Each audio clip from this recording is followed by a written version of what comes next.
Now joining us from our Manchester studios is Arkansas Governor Bill Clinton. We heard your comments today. You flatly deny them then, Governor. Yeah, those charges were simply not true. I denied them when they were made. Have you ever had an extramarital affair, Governor? Well, if I had, I wouldn't tell you. Wow, what a moment in New Hampshire primary history, and it's just one of many in the long and illustrious career of our final guest this morning, a man who needs no introduction on these airwaves, Tom Griffith.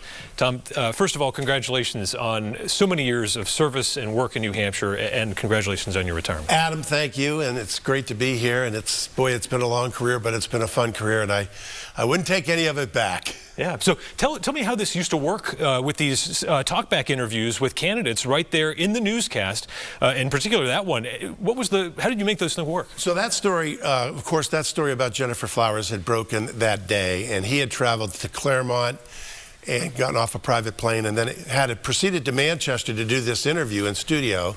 And so we had first stab at him that day to actually get to the bottom of the story, and that was his response. And the next day it was on the New York Post as, well, if I had, I wouldn't tell you. And so that was an interesting moment. We thought about whether we should ask the question or not. We did.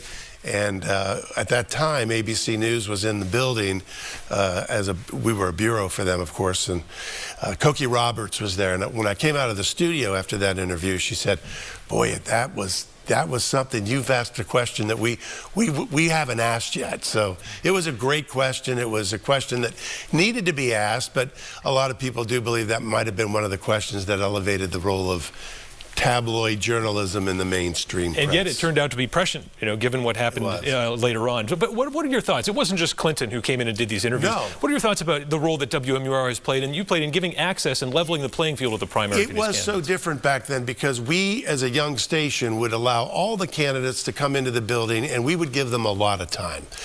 We'd spend 3, 4, 5 minutes during our 5 o'clock news, allow them to bring their points across, and then, go on to a regular newscast. We used to even do a kind of a crossfire. We remember back in the days of CNN Crossfire, we'd bring 2 candidates in together and let them fight like dogs over a certain issue.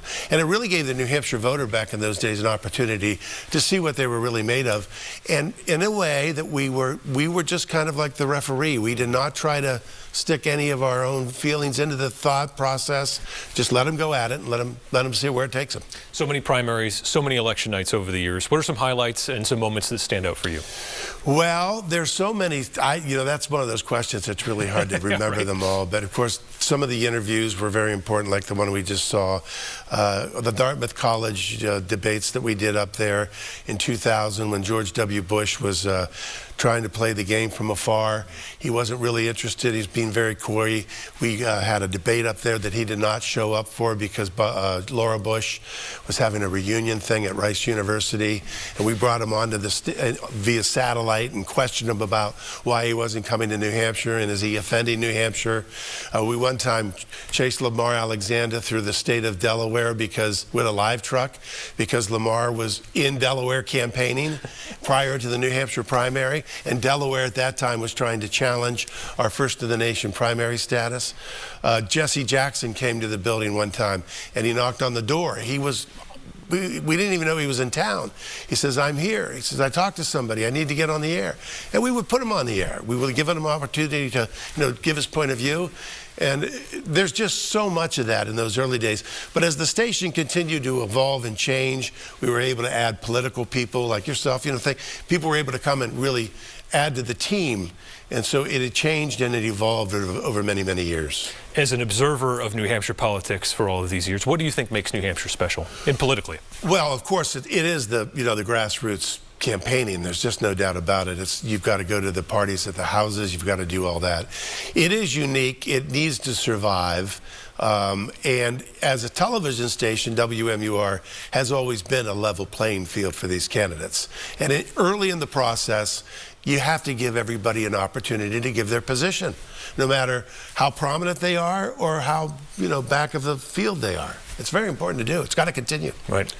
Well, Tom Griffith, you know, it's been a real honor just learning from you and watching you, being able to toss back to you on all those election nights. You're truly the anchor man, one of a kind.